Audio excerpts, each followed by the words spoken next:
While vaccination rates are shooting up across much of the country, a certain 2.5 million square kilometre western state is dragging its feet. Western Australia has successfully kept COVID at bay, but that success may have bred complacency.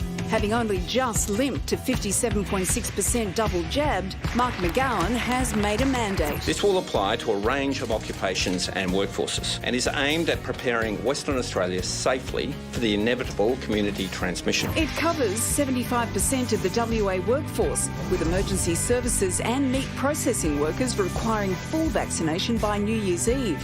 Supermarket, restaurant and public transport workers will have until January 31, and teachers will need to have their second dose by the start of the school year.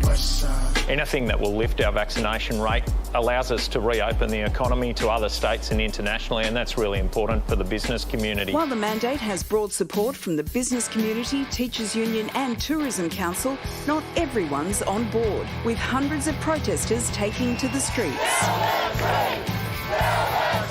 But beyond the protests, even some who support the mandate have reservations. Certainly concerns around the severity of the fine. $100,000 could end a small business, but also the record keeping, because they haven't previously kept these type of vaccination records. Until WA does get its vax rates up, don't hold your breath for any change to the border rules. It's really only New South Wales and Victoria, but I just think they just need to simmer down a little bit.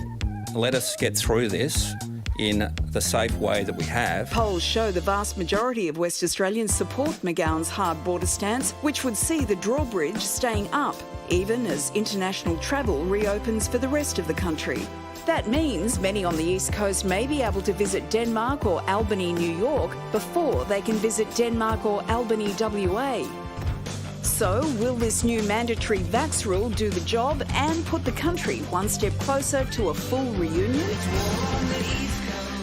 I think we can all agree what's happened over the last 3 or 4 months across every state and territory is if you don't have a scare, it doesn't speed people up to go and get vaccinated. I mean, those numbers in Victoria today, 90% first dose, considering where you guys were just 6 weeks ago, that is phenomenal. And WA is sort of sitting pretty. They don't really feel like they need the speed at the moment. There's no doubt. Outbreak is the best advertising campaign for vaccination. There is no doubt about that.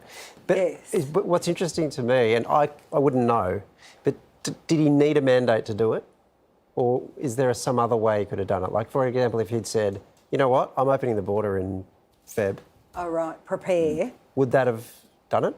Would that have got people... I think he has to probably set a date at some point, doesn't he? It's a tricky situation, because I can understand West Australians and Mark McGowan saying, we're going to go for 90%. You know, if WA get at 90%, they pretty much beat COVID. They're one of the very few territories in the world that have actually can claim they beat it. But if you're living in WA and you already feel like you've beat COVID, what's the incentive, I guess, is their thinking? Overseas travel and... Yeah. Well, there's a lot of people in Western Australia have family, you know, all around the country. So I don't suspect 100% of Western Australia are behind keeping the border closed. I think we've learnt governments like mandates.